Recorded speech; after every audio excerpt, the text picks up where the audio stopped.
वचन, सत्य वचन, जीवन वचन, हर घर में ईश वचन, हर घर में ईश वचन।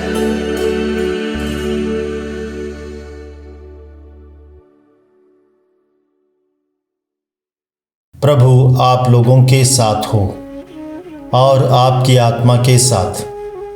संत लूकस के अनुसार पवित्र सुसमाचार। हे प्रभु तेरी महिमा हो। अध्याय 4 पद संख्या 16 से 30 तक। ईसा नाज़रेत आए जहां उनका पालन पोषण हुआ था। विश्राम के दिन वह अपनी आदत के अनुसार सभागृह गए। वह पढ़ने के लिए उठ खड़े हुए और उन्हें नबी ईसायास की पुस्तक दी गई। पुस्तक खोलकर ईसा ने वह स्थान निकाला जहाँ लिखा है, प्रभु का आत्मा मुझ पर छाया रहता है, क्योंकि उसने मेरा अभिषेक किया है। उसने मुझे भेजा है जिससे मैं दरिद्रों को सुसमाचार सुनाऊं, बंदियों को मुक्ति का और अंधों को दृष्टिदान का संदेश दूं, दलितों को स्वतंत्र करूं और प्रभु के अनुग्रह का वर्ष घोषित करूं। ईसा ने पुस्तक बंद कर दी और वह उसे सेवक को देकर बैठ गए। सभागृह के सब लोगों की आंखें उन पर टिकी हुई थीं। तब वह उनसे कहने लगे, धर्मग्रंथ का यह कथन आज तुम लोगों के सामने पूरा हो गया है। सब उनकी प्रशंसा करते रहे। वे उनके मनोहर शब्द सुनकर अचंभे में पड़ जाते और कहते थे, क्या यह यूसुफ का बेटा नहीं है? ईसा ने उनसे कहा, तुम लोग निश्चय ही मुझे यह कहावत सुना दोगे, वैद्य अपना ही इलाज करो। कफरनाऊम में जो कुछ हुआ है हमने उसके बारे में सुना है, वह सब अपनी मातृभूमि में भी कर दिखाइए। फिर ईसा ने कहा, मैं तुमसे यह कहता हूँ, अपनी मातृभूमि में नबी का स्वागत नहीं होता।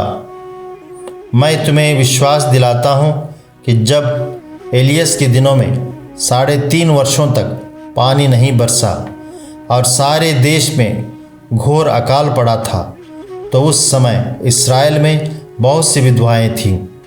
फिर भी एलियस उनमें से किसी के पास नहीं भेजा गया।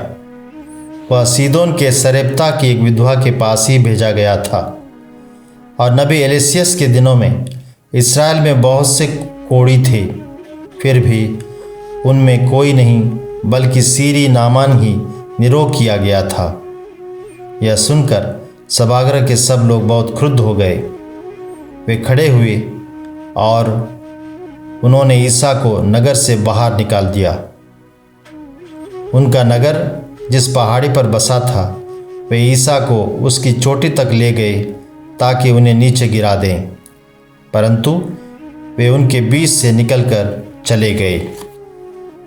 प्रभु का सुसमाचार।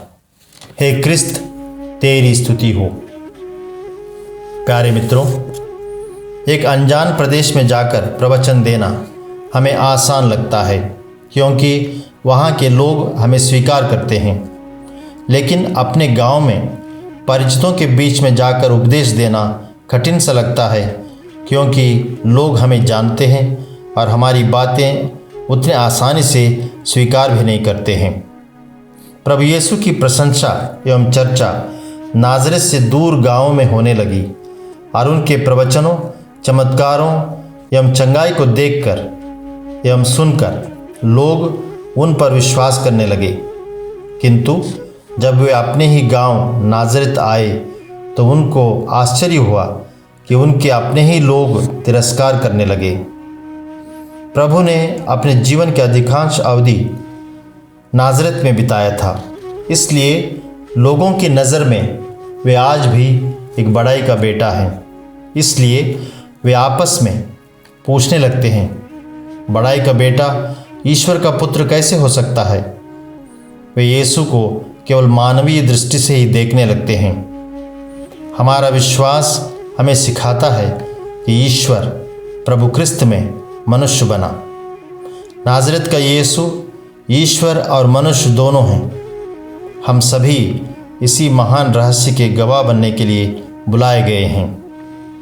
आज का सुसमाचार हमें याद दिलाता है कि यीशु एक उपदेशक थे। बचपन से उनकी आदत थी विश्राम के दिवस के दिन यहूदी सभागृह में जाकर धर्मग्रंथ अर्थात पाठ पढ़ा करते थे। अपने आदत के अनुसार वे पढ़ने के लिए उठ खड़े हुए और उनको नबी ईसायास की पुस्तक दी गई। पुस्तक खोलकर उन्होंने उस अंश को पढ़ा जिसमें उनके ही बारे में भविष्यवाणी की गई थी। पाठ के अंत में उन्होंने पढ़ा, धर्मग्रंथ का यह कथन आज तुम लोगों के सुनने में पूरा हो गया है। प्रभु यीशु के आने के पहले जितनी भी भविष्यवाणियाँ की गई थीं वे सब उनके आने से पूर्ण होती हैं। नबी के द्वारा कहा गया है, पवित्र आत्मा उन पर छाया रहता है। दरिद्रों को सुसमाचार सुनाने, कैदियों को छुटकारे का तथा पापियों को मुक्ति का संदेश सुनाने के लिए वह अभिषिक्त हैं।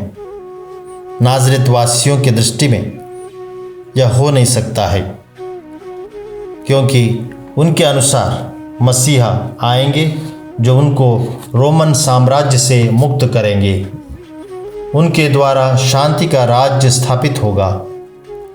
आज हम जानते हैं कि मसीह मात्र बड़ाई के बेटे नहीं हैं या साधारण मनुष्य हैं, बल्कि वे मनुष्य रूप धारण किए ईश्वर हैं।